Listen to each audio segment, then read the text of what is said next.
Republic ಕನ್ನಡಕ್ಕೆ ಸ್ವಾಗತ. ನಾನು ರಮ್ಯಾ ರಮೇಶ್. ಬಡವರು ಹಸಿವನ್ನ ನೀಗಿಸುವುದಕ್ಕೆ ಸರ್ಕಾರ ಅನ್ನಭಾಗ್ಯ ಯೋಜನೆಯನ್ನ ಜಾರಿ ಮಾಡಿದೆ. ಆದರೆ ಇಲ್ಲಿ ಬಡವರ ಹೊಟ್ಟೆಯನ್ನ ಸೇರಬೇಕಾದಂತಹ ಅನ್ನಭಾಗ್ಯ ಅಕ್ಕಿ ದಂಧೆಕೋರರ ಪಾಲಾಗ್ತಾ ಇದೆ. ಅಕ್ಕಿ ಸಾಗಿಸಲು ಖದೀಮರು ಖತರ್ನಾಕ್ ಪ್ಲಾನ್ ಅನ್ನ ಮಾಡ್ಕೊಂಡಿದ್ದಾರೆ. ಹಾಗಿದ್ರೆ ಖದೀಮರ ಆ ಕರಾಮತ್ತು ಏನು ಅಂತೀರಾ? ಹಾಗಿದ್ರೆ ಸ್ಟೋರಿ ನೋಡಿ.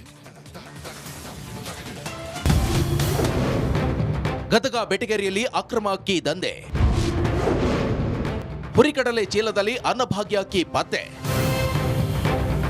ಅನ್ನಭಾಗ್ಯ ಯೋಜನೆಗಾಗಿ ಸರ್ಕಾರ ಕೋಟ್ಯಾಂತರ ರೂಪಾಯಿ ಖರ್ಚು ಮಾಡುತ್ತೆ. ಬಡವರು ಹಸಿವಿನಿಂದ ಬಳಲಬಾರದು ಅಂತ ಅನ್ನಭಾಗ್ಯ ಯೋಜನೆ ಜಾರಿ ಮಾಡಿದೆ. ಆದರೆ ಅಕ್ಕಿ ದಂಧೆಕೋರರು ಇದನ್ನೇ ಬಂಡವಾಳ ಮಾಡಿಕೊಂಡಿದ್ದಾರೆ. ಬಡವರಿಗೂ ಕೊಡುವ ಅಕ್ಕಿ ಮೇಲೂ ಕೂಡ ನುಂಗುಬಾಕರ ಕಣ್ಣು ಬಿದ್ದಿದೆ. ಹೌದು, ಗದಗ ಬೆಟಗೇರಿಯ ನರಸಾಪುರ ಇಂಡಸ್ಟ್ರಿಯಲ್ ಪ್ರದೇಶದಲ್ಲಿ ಅಪಾರ ಪ್ರಮಾಣದ ಅನ್ನಭಾಗ್ಯ ಅಕ್ಕಿ ಪತ್ತೆಯಾಗಿದೆ. ಶ್ರೀ ಗೋಡಚಿ ವೀರಭದ್ರೇಶ್ವರ ಪುಟಾಣಿ ಇಂಡಸ್ಟ್ರಿಯಲ್ ಹೆಸರಿನ ನಂದಿ ಬ್ರ್ಯಾಂಡ್ ಹುರಿಕಡಲೆ ಚೀಲದಲ್ಲಿ ಅಕ್ಕಿಯನ್ನು ಸಂಗ್ರಹಿಸಿ ಸಾಗಾಟ ಮಾಡ್ತಿದ್ದ ಬೆಳಕಿಗೆ ಬಂದಿದೆ. ಸದ್ಯ ಖಚಿತ ಮಾಹಿತಿ ಮೇರೆಗೆ ಆಹಾರ ಇಲಾಖೆ ಹಾಗೂ ಪೊಲೀಸ್ ಇಲಾಖೆ ದಾಳಿ ಮಾಡಿದೆ. 61,000 ಮೌಲ್ಯದ ಸುಮಾರು 52 ಚೀಲದಲ್ಲಿ 18 ಕ್ವಿಂಟಲ್ ಅಕ್ಕಿಯನ್ನು ವಶಕ್ಕೆ ಪಡೆಯಲಾಗಿದೆ. ಆದರೆ ಈವರೆಗೆ ಅಕ್ಕಿ ವಾರಸುದಾರರು ಯಾರು ಅಂತ ಪತ್ತೆಯಾಗಿಲ್ಲ.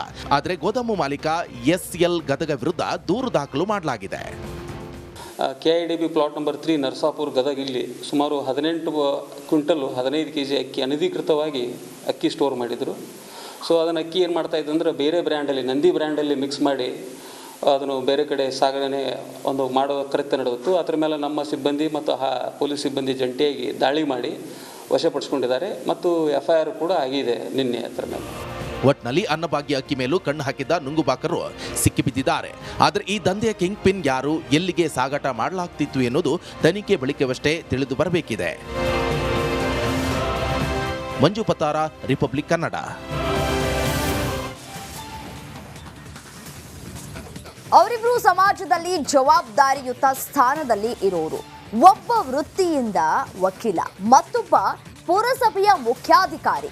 ಇವರಿಬ್ಬರ ನಡುವೆ ಯಾವುದೋ ಒಂದು ಸಣ್ಣ ವಿಚಾರಕ್ಕೆ ಮಾತಿನ ಚಕಮಕಿ ಶುರುವಾಗಿ ಹೊಡೆದಾಟವನ್ನ ಮಾಡಿಕೊಂಡಿದ್ದಾರೆ. ಆ ಕುರಿತ ಒಂದು ವರದಿ ನಿಮ್ಮ ಮುಂದೆ. ವಕೀಲರು ಪುರಸಭೆ ಮುಖ್ಯಾಧಿಕಾರಿ ಮಧ್ಯೆ ಮಾರಾಮಾರಿ.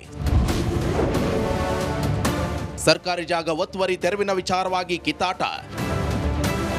ಆಸ್ಪತ್ರೆ ಬೆಡ್ ಮೇಲೆ ಮಲಗಿರುವ ಅಧಿಕಾರಿ, ಪುರಸಭೆ ಪೌರ ಕಾರ್ಮಿಕರಿಂದ ದಿಢೀರ್ ಪ್ರತಿಭಟನೆ. ಎಲ್ಲ ಘಟನೆಗಳು ನಡೆದಿದ್ದು ಬೆಳಗಾವಿ ಜಿಲ್ಲೆಯ ಅಥಣಿಯಲ್ಲಿ. ಸರ್ಕಾರಿ ಜಾಗ ಒತ್ತುವರಿ ತೆರವಿಗೆ ವಿಚಾರವಾಗಿ ಚರ್ಚೆ ಮಾಡುವಾಗ ಮಾತಿಗೆ ಮಾತು ಬೆಳೆದಿದೆ. ಪುರಸಭೆ ಕಚೇರಿಯಲ್ಲಿ ವಕೀಲರು ಮತ್ತು ಮುಖ್ಯಾಧಿಕಾರಿ ನಡುವೆ ಗಲಾಟೆಯಾಗಿ ಮಾರಾಮಾರಿ ನಡೆದಿದೆ. ಮುಖ್ಯಾಧಿಕಾರಿ ಅಶೋಕ ಗುಡಿಮನಿ ಮೇಲೆ ನ್ಯಾಯವಾದಿ ಮಿತೇಶ್ ಪಟ್ಟಣ ಹಲ್ಲೆ ಮಾಡಿ ಕೊಲೆ ಬೆದರಿಕೆ ಹಾಕಿದ್ದಾರೆ ಎಂಬ ಆರೋಪ ಕೇಳಿಬಂದಿದೆ. ಇನ್ನು ಗಲಾಟೆಯಲ್ಲಿ ಮುಖ್ಯಾಧಿಕಾರಿ ಅಶೋಕ ಗುಡಿಮನಿ ಅಸ್ವಸ್ಥಗೊಂಡು ಅಥಣಿ ಸರ್ಕಾರಿ ಆಸ್ಪತ್ರೆಯಲ್ಲಿ ಚಿಕಿತ್ಸೆ ಪಡೆದಿದ್ದಾರೆ. ಬಳಿಕ ನನಗೆ ಜೀವ ಭಯ ಇರುವ ಕಾರಣ ದೂರು ದಾಖಲು ಮಾಡುವ ಬಗ್ಗೆ ಆಲೋಚನೆ ಮಾಡ್ತಿರುವುದಾಗಿ ತಿಳಿಸಿದ್ರು. ಮಾಡ್ತೀವಿ ಅಂತ ಹೇಳಿದ್ರು. ಹಿಂಗಾಗಿ ನಾನು FIR ಮಾಡಿಸ್ತಿಲ್ಲ.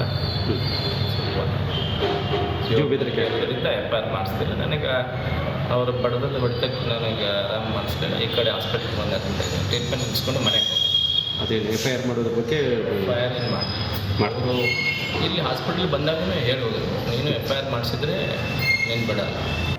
ಇನ್ನು ಘಟನೆ ಕುರಿತು ನ್ಯಾಯವಾದಿ ಮಿತೇಶ್ ಪಟ್ಟಣ ಪ್ರತಿಕ್ರಿಯೆ ಕೊಟ್ಟಿದ್ದು, ನಾನು ವಿವಾದಿತ ಪ್ರಕರಣದ ಕುರಿತು ಮಾಹಿತಿ ಕೇಳಿದ್ದಕ್ಕೆ ಸರಿಯಾಗಿ ಮಾಹಿತಿ ನೀಡಿಲ್ಲ. ಇದರಿಂದಾಗಿ ನೂಕುನುಗ್ಗಲು ಆಗಿದ್ದು ಸತ್ಯ. ಆದರೆ ನಾನು ಹಲ್ಲೆ ಮಾಡಿಲ್ಲ ಅಂತ ಸಮಜಾಯಿಸಿ ಕೊಟ್ಟರು. ಈಗ ನಾವು ಹೋದಂಥವ್ರು 3 ಮಂದಿ ವಕೀಲರು, ಒಬ್ಬರು 20 ವರ್ಷ ಪ್ರಾಕ್ಟೀಸ್ ಮಾಡಿದಂಥ ಶಶಿ ಬಾಡಿ ವಕೀಲರು, ನಮ್ಮದು 10-12 ವರ್ಷ ಪ್ರಾಕ್ಟೀಸ್ ಆದಂಥ ನಾವು, ನಮ್ಮ ಜೋಡಿ ನಮ್ಮ ಜೂನಿಯರ್ ವಕೀಲರು ಬಂಗಾರ ವಕೀಲರು ಬಂದಿದ್ರು. ಈಗ ನಮ್ಮ ಎಲ್ಲ ವಕೀಲರ ಮೇಲೆ ಹಲ್ಲೆ ಮಾಡಿದ್ದಾರೆ ಅಂದರೆ ಈಗ ದೊಡ್ಡ ನನಗೆ ಅಷ್ಟಲ್ಲ, ಎಲ್ಲ ವಕೀಲರ ಸಮುದಾಯಕ್ಕೆ ಹಲ್ಲೆ ಆಗಿದ್ದು. ಯಾಕಂದ್ರೆ ನಾವು ಸಾರ್ವಜನಿಕವಾಗಿ ಹಿತಾಸಕ್ತಿ ಬಗ್ಗೆ ಕೇಳಕ್ಕೆ ಹೋಗಿದ್ದೆವು, ನಮ್ಮ ವೈಯಕ್ತಿಕವಾಗಿ ಯಾವುದೂ ಇಲ್ಲ ಅಲ್ಲಿ. ಈ ಬೆನ್ನಲ್ಲೇ ಮುಖ್ಯಾಧಿಕಾರಿ ಮೇಲಿನ ಹಲ್ಲೆಯನ್ನು ಖಂಡಿಸಿ ಅಥಣಿ ಪುರಸಭೆಯ ಪೌರ ಕಾರ್ಮಿಕರು ದಿಢೀರ್ ಪ್ರತಿಭಟನೆ ನಡೆಸಿ ವಕೀಲರ ಬಂಧನಕ್ಕೆ ಆಗ್ರಹಿಸಿದ್ರು. ಒಟ್ನಲ್ಲಿ ಸಮಾಜದಲ್ಲಿ ಜವಾಬ್ದಾರಿಯುತ ಸ್ಥಾನದಲ್ಲಿರುವವರೇ ಹೀಗೆ ಅಸಭ್ಯ ವರ್ತನೆ ತೋರಿದ್ರೆ ಹೇಗೆ ಅಂತ ಸಾರ್ವಜನಿಕರು ಪ್ರಶ್ನೆ ಮಾಡುವಂತಾಗಿದೆ. ಸಂಜು ಅರಭಾವಿ, ರಿಪಬ್ಲಿಕ್ ಕನ್ನಡ, ಚಿಕ್ಕೋಡಿ.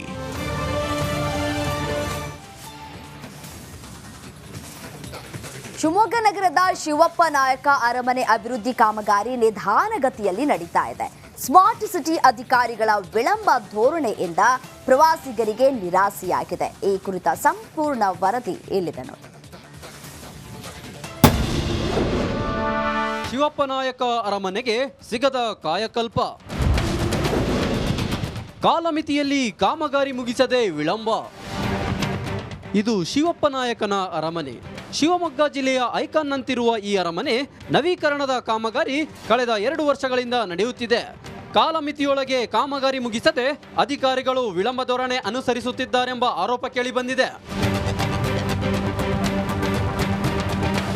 ಪ್ರವಾಸೋದ್ಯಮ ಇಲಾಖೆ ಅಧಿಕೃತ ಅಂಕಿಅಂಶಗಳ ಪ್ರಕಾರ ರಾಜ್ಯ ಹೊರ ರಾಜ್ಯಗಳ 25,000ಕ್ಕೂ ಅಧಿಕ ಹಾಗೂ ವಿದೇಶಗಳಿಂದ ಸುಮಾರು 60ರಿಂದ 70 ಪ್ರವಾಸಿಗರು ಇಲ್ಲಿಗೆ ಭೇಟಿ ನೀಡುತ್ತಿದ್ದರು. ಕಾಮಗಾರಿ ನಡೆಯುತ್ತಿದ್ದರಿಂದ ಪ್ರವಾಸಿಗರಿಗೆ ಇಲ್ಲಿ ಪ್ರವೇಶ ನೀಡುತ್ತಿಲ್ಲ. ಆದ್ದರಿಂದ ನಿರಾಸೆಯಿಂದ ಪ್ರವಾಸಿಗರು ವಾಪಸ್ ತೆರಳುತ್ತಿದ್ದಾರೆ.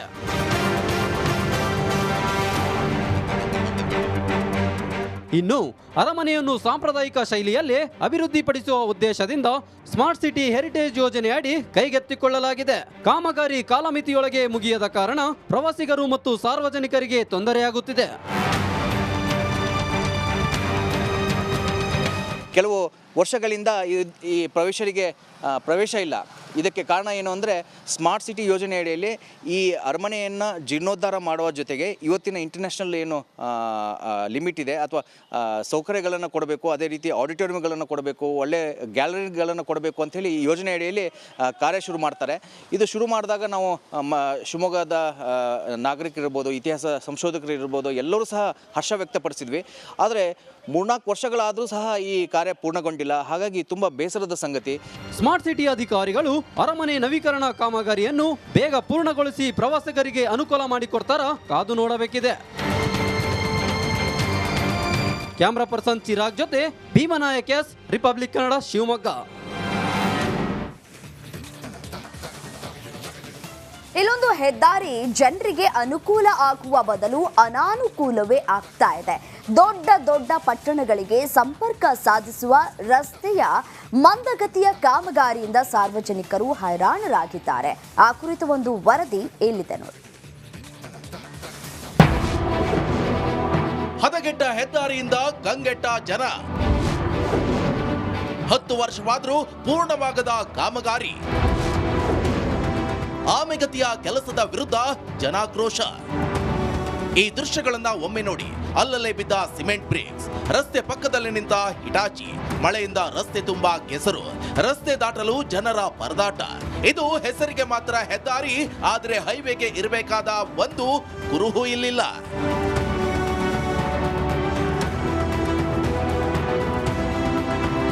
ಹಾವೇರಿ ಜಿಲ್ಲೆಯ ಮೋಟೆಬೆನ್ನೂರು ಮತ್ತು ಛತ್ರ ಬಳಿ ಪೂನಾ ಬೆಂಗಳೂರು ರಾಷ್ಟ್ರೀಯ ಹೆದ್ದಾರಿ 48ರ ಸೇತುವೆ ಕಾಮಗಾರಿ ಶುರುವಾಗಿ ಬರೋಬ್ಬರಿ 10 ವರ್ಷವಾಗಿದೆ.